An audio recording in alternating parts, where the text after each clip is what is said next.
Hello, welcome back to Send Him Off. My name is Sam, and joining me, as always, is my ever-present podcasting partner, Alex. This is it. We The end is in we've sight. made This it is to the the end. last one. We have. We've done it. We've done all 90. We're at the 20th, and not a bad way to finish because, well, we're doing Man United and Sam, who's joining us. We are joined once again, a returning guest. We are delighted to welcome back comedian and Man United fan, which is why he's here today. Eshaan Akbar. Eshaan, thank you so much for coming back. How's things? Well, look, thank you so much for having me. I'm very happy, and I'm especially happy that you saved the best till last Of course. because we're winning the lot. That's what's happening. We're winning the lot. We told you he was a comedian, didn't we? Chasing, We told you he was a comedian. there we are. Lovely. When you say winning the lot, that means Europa League, yeah? Yeah, everything. Whatever we're in for, we're winning it. The quintuple is on. So, season of transition, really, this season, I think. A lot of change. Last year, if you can sum it up in a couple of words, how would you sum it up? Difficult, Right. tepid, and almost losing all hope. Okay, Almost. right. Just Almost. Not quite. This is Manchester United we're talking about, one of the biggest clubs in the world. You know, things after every long night the sun rises, or some other Japanese proverb about positivity. I don't know, but yeah, it was. I think I said the last time I was on, I felt like Ragnick got away with it a bit. I feel like Okay. yeah, sure, he exposed the problems that Jose had told us about, but he wasn't very good at being a manager, was he? no. Well, I was quite interested to see that he had obviously done his stint as a manager. Then he had made his way up to into the hierarchy of United, and boardroom, then yeah. left. Yeah. He decided he doesn't want to be a part of that anymore. Yeah, I think he realised that there wasn't a good feeling around him, around the club. Really, it was just look. I don't doubt that he's a good technician, and he's influenced a lot of managers that we regard as amongst the best in the world at the moment. That might be true, but I think for Manchester United, he probably wasn't the right fit. His style, and also the time has changed. You know, players.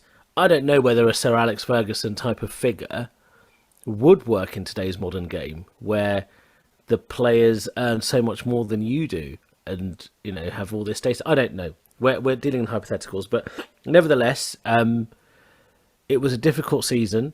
And also, I think it slightly showed that Solskjaer wasn't quite the mug he was, because you don't just finish second and third in the Premier League on just vibes. Okay. Do you know what I mean? Right. You can't just Yeah. vibe your way to a top Yeah. three finish in the Premier League. So, not that I wanted Solskjaer to stay, but it is an interesting start to a brand new season for Manchester United, and the pre-season has been encouraging. Yeah. Okay. I just want to ask one question. Come the end of the transfer window, will Cristiano Ronaldo still be a Manchester United footballer? Yeah, I think he will be. I think he will be. Can And I think, ask? Oh, go on. Sorry, carry on. I was going to say, I think he will be, and I think slightly the stories have come because Manchester United weren't particularly busy in the transfer window, so people have just not decided to make up. Look, on paper, it makes sense that Ronaldo wants to play in the Champions League. He's got maybe 2, maybe 3 years left in his legs, and he's like, well, I don't want to waste any of that. But I think he will honour his contract at the very least, and he'll stay. So, with that being said, my follow-up question is: do you want Cristiano Ronaldo to be a Manchester United player? Yeah, of course I do. Of course I do. I Okay. want him to be a Manchester United player. Sure, the pre-season matches have shown that what Solskjaer had initially planned kind of should have been the thing we stuck with, which is a Martial, Rashford, and Sancho top three, a bit fluid, a bit more dynamic. But Cristiano Ronaldo was arguably our best player last season. And when the going gets tough, you want a player like that. And hopefully, under Ten Hag, he'll have found a manager who understands the importance of having excellence at the football club. I mean, some of the videos I've seen have been great. When someone in a Dutch accent tells you you're rubbish, it's great. I think I saw that video actually. He was screaming at them, wasn't he? Yeah. Zidane, what are you doing? You're rubbish. But yeah, I think he'll stay, and I think that I have faith in Ten Hag. I think Ten Hag will understand how best to use him. Okay, sure. in terms of transfer window business, then, if you could rate it 1 to 10, how would you rate United's business? Not just incomings, but outgoings as well. I think the outgoings have been probably a good solid 7 or 8. Yeah. I think Pogba and Lingard needed to go, especially they're the big ones. I think that recruitment in has been pretty good. I still think that position of that holding midfielder is missing, that midfield enforcer. Right. Here's something that I was perplexed about the whole entire time Pogba was at United. Why did they play him as a number 6? Why did they play him as a defensive player for as long as they did, when he's quite clearly an attacking midfielder? The thing with Paul Pogba, he's such a mercurial talent. You expect that he's able to do everything across any part of the midfield. He was used poorly, but he also didn't stamp his authority enough to justify him being in any other position. I mean, when Fernandes was signed, he not only hit the ground running, he had some of the best performances we'd seen in from a Manchester United midfielder in quite a few years. He stamped his authority. So Pogba kept getting played. I think they wanted to make him a quarterback. There was this... And his distribution is fantastic. I have seen videos of him, and his ball play is fantastic. Yeah, absolutely phenomenal. And so I think they wanted to make him a free role player in that quarterback position. But unfortunately, the rest of the team wasn't playing in the same way. And, the reason he was so successful at Juventus was because the team played the way that he needed, and that wasn't happening at Old Trafford for him at all. But we move on. We've got Christian Eriksen now, which... I don't want to make any heart attack jokes. But they don't. I won't. But that's fine. Go for it. I'm just hoping that all the medical staff are like, yeah, he's fine. I think he probably is, though. I mean, like with Brentford last year, he looked pretty sharp. So yeah, but he's not. We're talking about heart attack, Sam. Your screen has suddenly gone very bright. So... I know. Yeah, I know. The sun has just come out. So, my lighting is horrific. But never mind. Too late now to get up and close them. In terms of the transfer, roll with it now. In terms of the transfer, though, the big transfer happened today. Man United signed Benny McCarthy, the guy who we signed him as a coach, an attacking coach, but he was the guy who knocked us out of the Champions League when he played for Porto under Jose Mourinho. Didn't Benny McCarthy play for Portsmouth? Oh, Blackburn. Yeah, I think he played for Blackburn afterwards. Yeah. I remember Benny McCarthy. He was peak Barclays, he was. Yes, he was, and so he's just signed for us today as our attacking coach. I never thought I'd see the day when Benny McCarthy was coaching Cristiano Ronaldo. I was about to say that. If you were wondering if Cristiano Ronaldo could get any better, say no more. Benny McCarthy's coming to save the day. Benny McCarthy is the one. Right, what do we have? We've had some key players. What about some underrated players in that Man United team, if there are any? Like, is there any that, like, from a non-Manchester United point of view, we might not look at, but you'll say, look, keep an eye on this guy because he does a lot of, unsung hero. I think the big one there is Fred. I think last season, alongside Ronaldo, Fred turned out to be one of those players that you begin to appreciate when the going gets tough. And sometimes it could be argued that he's part of the reason the going gets tough. But I think that he last season proved himself to be someone who is dedicated, is committed, he's good on the turn, he's got quick feet. He should never take a shot, no matter who's kidnapped his family. No one should just say, "Look, I can't shoot, so just kill them," because I don't know what I'm doing. So please, Fred should not take a shot in his life. But I think I actually think he'll be a very important part in Ten Hag's plans. I've been excited to see. Every pre-season there's always the excitement about the younger players, but people like Eshaan Akbar, I'm very excited to see. I think he's made a pretty good impression in pre-season. And Ten Hag likes him. Those two I'm looking forward to.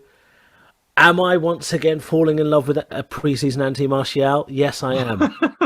Yes, I am. Can Tony Martial turn up this season? He's still only, in his mid-20s? Something like that, yeah. If he's like around for years, yeah. Yeah, it's like 25, 26. So maybe now he hits his peak, Who knows? This is where the Ballon d'Or clause in the contract comes good. Finally. Absolutely. And suddenly it doesn't look so ridiculous, but he has looked he has looked pretty good in pre-season. I'm excited to see what he does. And Martinez, he seems like an unknown quantity, and everyone's having a go about his height. But this guy, I think, has got that kind of rage of Vidic, which we've missed for a long time. Someone at the back who will just, no matter what the height difference is, will pick a fight with you. And I've wanted to play it like that for a long time. Yeah, sure. I like that. Bit Napoleon complex. Yeah, I rate it. Napoleon complex. Yeah, I rate it. You need one of them. You need at least one player in your team with that. I think 100%. Flipping heck. I think you're trying to point the finger somewhere. Last season, huh? I thought you were trying to point the finger somewhere. Like where? I don't know. Within the dynamic of the podcast, I was like, oh no. Who's most likely to have a Napoleon complex? It's not me because I'm fucking massive. Sam, probably me, to be honest. Is it really? How tall are you? 5'11". I'm not even He's not short. He's not short, but he's mentally. I am. He's got bite. How tall are you? We're roughly about the same height, to be honest. Sam's probably got a few centimeters on me, to be honest. Not that I want to admit that, on a podcast that's going to be on YouTube forever and ever. Yeah. But whatever. Yeah. Anyway, should we move on? Yeah, should we move on, please? Thank you. So sixth place finished last year. Pretty all round a poor season, really. What would you be happy with this year? I'm going to ask just one question before, because we got it here in our notes. Because you described last season as tepid, and what's different this year? I think Ten Hag is a big difference. Okay. What I like about Ten Hag is because he's Dutch, he's kind of a bit emotionless, but not in the way that Ragnick is. Ragnick is kind of like Ten Hag. Ragnick is just German, right? So that's not a thing that he does. Whereas with Ten Hag, he understands emotions, but it plays no part in the things that he's doing. The early season, some of the transitions I've seen, some of the way that we've played, some of the moves we've made hasn't been something we've seen for a long time at Manchester United. So I'm excited about that. I think there seems to be a good feeling around the club. Like the sun seems to be shining on Carrington. And I think, like Malacia, for example, he's got that everything about him of always smiling, having a laugh, having a joke. And we need characters like that in the dressing room. So I think that the winds are slowly changing, and I think it's not going to be as tepid. He's the smiliest man I've ever seen. Malacia? Yeah. Yeah, he's just always smiling. Oh, it's like Dwight. Do you remember when Dwight York? Dwight York, yeah. Non-stop smile. I mean, apparently, Dwight York was smiling that much because he's got a massive dick. Who wouldn't smile though? Yeah, if you'd just be walking around beaming, wouldn't you? You're like a top Premier League goal scorer, a Champions League winner, and you've got a massive schlong. Why wouldn't you be smiling all the time? Smile for Dwight York. There we are. There we go. Well, if you're ever wondering why Dwight York was so happy, apparently it was him and Dion Dublin were the guys who packed. John Moxon actually once said Dion Dublin walked out of the dressing room and just absolutely tripped over himself. The whole place out. It'd be like that Gaza story. You're gonna have like a Gaza story for us now, where he was old. Who was it? Sam, you know that story. Les Ferdinand's old boy. Have you heard that story? No. You must have heard that story. Oh, go on. Go and Google it. For it now. It's fantastic. Yeah, go and have a watch on YouTube. It's Gaza telling a story about before he played England games with Les. Anyway, let's move on because Schlong's aside. For too long. What would you be happy with this season, Eshaan? I think there's two things I'm looking for. One, a fairly comfortable top four finish. Okay. And two, for teams not to think of us as a joke. We were quickly becoming the Arsenal of the Premier League. But for teams to be like, oh, we don't want to play United because this happened with Solskjaer for a bit, which is you knew we'd score. Even if we went a goal down, you knew United were going to score a goal from somewhere. And that gave us belief, and it gave the team a bit of fear. I want teams to be scared of coming to Old Trafford again, And so those are the three things I'm kind of looking for. But position-wise, I think a comfortable top four. I think Spurs have really strengthened this year. City and Liverpool are kind of course, they're going to be there. They're the main contenders. Chelsea kind of an unknown entity because they're a bit all over the place. And Newcastle, I mean, probably out long shot. But I think United should be absolutely aiming for a comfortable top 4 finish. Interesting. And Europa League, nice run, looking to win it. Nice run, looking to win it. I think that Ten Hag is going to put getting into the Champions League as his number 1 priority. If we get a good run in the Europa League, great. I know that he knows that he'll get a lot of flack if we don't win it, or if we get knocked out by some, Latvian team or something. But I think Ten Hag's number 1 priority is consolidate our position in the Premier League. Yeah, I think that's got to be the priority this season. Yeah, it has to be. Yeah. If not this season, the next season for sure, because we haven't really tipped United to do, unbelievably well. We've chucked them in at 7th, below West Ham. Wowzers. Yeah. All right. Look, I'm not sold. I'm not. We sold aren't yet. sure. Personally, I think if I want to be proven wrong, I do. I actually want to be proven wrong. I do. I think I do. Because I think if I'm proven wrong with that 7th place finish, even 6th or 7th, Ten Hag is a far better coach than I've ever given him credit for. I'm not saying he's a bad coach at all, but I look at the signings that have come in, and I think that the signings alone aren't enough for me to completely change. Realistically, the only person who's going to be able to change our position or what we think about where we're going to finish is Cristiano Ronaldo. He's going to be the difference. I think my opinion might change if Frankie de Jong comes in. Well, this is the thing. Now, when Ten Hag came in, he said, this is a side that finished 2nd in the Premier League last year, by the way. Yeah. When he said, so the squad is young. Your Rashfords, your Sanchos, your Martials, they're young and they're a core part of our attacking threat. The players he's brought in, Fernandes can be absolutely world class on his day. He did pretty well last season. I think Ten Hag really believes in the core. I think Martinez coming in will strengthen that defence because Maguire is, I don't know what he thinks about Maguire yet at the moment. But Ten Hag, when he came in, he said, look, this side finished 2nd and there's a reason they finished 2nd. They're not all mugs. One thing I've appreciated, he's willing to build around that existing squad. I don't want Frankie de Jong. That's interesting. I'm more than happy for Frankie de Jong not to come, because if it's true that he didn't want to come in the first place, I don't want that. Yeah. It doesn't matter. Manchester United will work it out. And with the addition of Martinez and Eriksen, particularly from a squad perspective, Ronaldo neither here nor there. I just think that Ten Hag has shown that he believes in this squad that's already there, and that's what gives me confidence we'll finish top 4. I hope I'm proven wrong. It's gonna be the Chris Reeve situation again. We're gonna get sucked in, and before we know, Manchester will be 2nd. Yeah, now like we did. Yeah. We've said this a few times this year. Last year, Eshaan, when we've done these, our Norwich representative, who's a lovely gentleman named Chris Reeve, who does talk Norwich City. He was like, I firmly believe Norwich is staying up. I know Norwich is staying up. Yeah. Don't just believe me, they'll stay up, we'll finish well.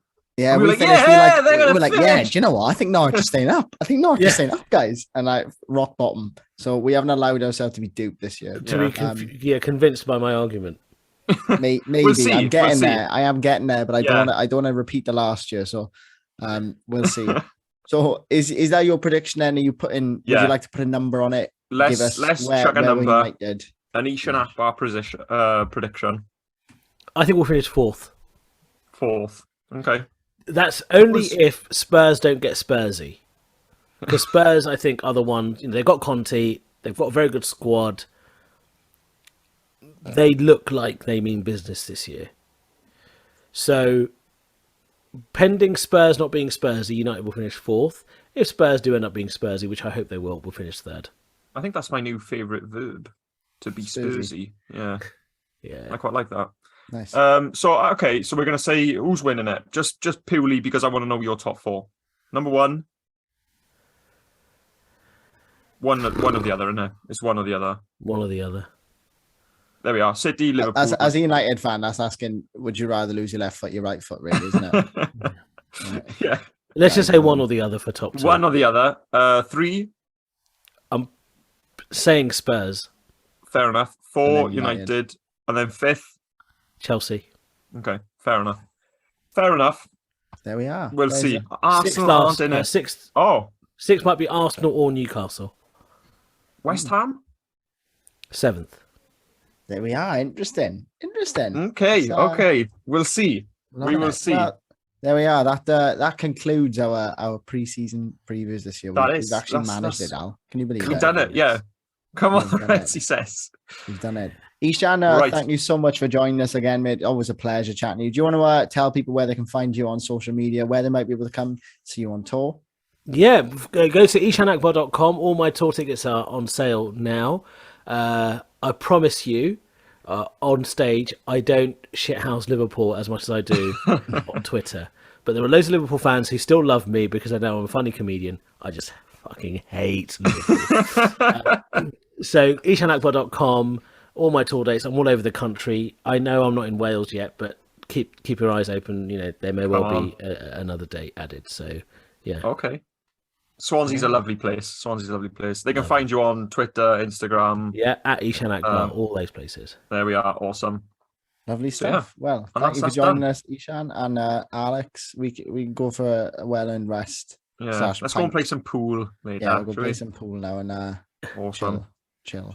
Well, yeah, thank you guys. We'll see you now in the regular season. I don't know what we've got planned next. Who knows? But to be honest, it's these have back just to been normal, occupying innit? my mind fully for about a month. Yeah. So whatever's next is anybody's guess. So thank you for joining us. Enjoy opening weekend. It's always a big old weekend to behold. So we'll see you next time, and thanks for listening. Ta-ra. Take care.